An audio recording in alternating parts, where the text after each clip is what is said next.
আরজিকর কাণ্ডের প্রতিবাদে মালদা মেডিকেল কলেজে ডাক্তারি পড়ুয়াদের আন্দোলন অব্যাহত। গত কয়েকদিনের মতো রবিবার ডাক্তারি পড়ুয়ারা অবস্থান করনা বিক্ষোভ করলেন মালদা মেডিকেল কলেজ প্রশাসনিক ভবনের সামনে। আজ সকালে আন্দোলনকারী পড়ুয়াদের সঙ্গে দেখা করে কথা বলেন সেচ দপ্তরের প্রতিমন্ত্রী সাবিনা ইয়াসমিন। সোচ্চার হলেন ঘটনায় জড়িত সকলের কঠোর দৃষ্টান্তমূলক শাস্তির দাবিতে। Bureau report, news prime Times. আপনাদের আন্দোলন কতদিনের? আজকে আমাদের এই শান্তিপূর্ণ কর্মবিরতির 8তম দিন। আমরা শান্তিপূর্ণভাবে আমাদের কর্মবিরতি বজায় রেখেছি। আমাদের দিদির সাথে যে ঘটনাটা ঘটেছে আরজিকরে, তার বিরুদ্ধে প্রতিবাদ জানাতেই শান্তিপূর্ণ কর্মবিরতি চলছে।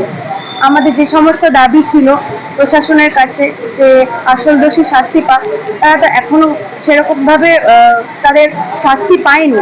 যতদিন না সেই শাস্তি পাচ্ছে আমাদের কর্মবিরতি চলবে ঠিক ততদিন। আমাদের বিভিন্ন মন্ত্রীরা আমাদের সাথে দেখা করে যাচ্ছেন এবং তারা সবাই বলছেন যে তোমরা যেটা করছো সেটা খুব ভালো উদ্দেশ্য করছো এবং আমরা সবাই তোমাদের পাশে আছি। তোমাদের যেরকম ভাবে সাপোর্ট দরকার সেরকম ভাবে সাপোর্ট করতে আমরা রাজি আছি। তোমরা চালিয়ে যাও যতদিন। আজকে আমাদের রাজ্যের শেষ প্রতিমন্ত্রী সাবিনা ইয়াসমিন, আমার শ্রদ্ধেয় সাবিনা ইয়াসমিন, উনি এসেছিলেন আমাদের সাথে দেখা করতে এবং উনি একজন নারী হিসেবে, একজন মানুষ হিসেবে আমাদের পাশে এসে দাঁড়িয়েছেন। আমরা খুবই আপ্লুত সেই জন্য এবং আমাদের খুব ভালো লাগছে যে ওনারা আমাদেরকে সাপোর্ট করছেন এবং বলছেন যে যতদিন না প্রকৃত দোষী শাস্তি পাচ্ছে তোমরা এই আন্দোলন চালিয়ে যাও, আমরা যেভাবে পারবো তোমাদেরকে সাহায্য করব।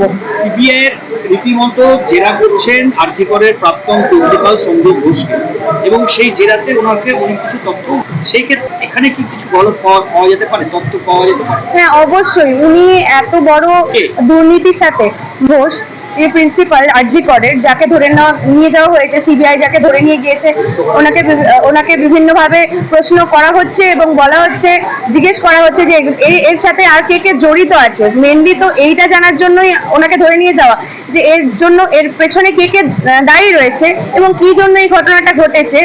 ওনাকে চিহ্নিতকরণ করার জন্য সিবিআইকে অসংখ্য ধন্যবাদ, কারণ ওনার কাছ থেকে আসল সত্যি জানা যাবে এটা আমরা সবাই মনে করছি এবং যেভাবে সম্ভব ওনার কাছ থেকে আসল সত্যি জানা উচিত সিবিআই এর।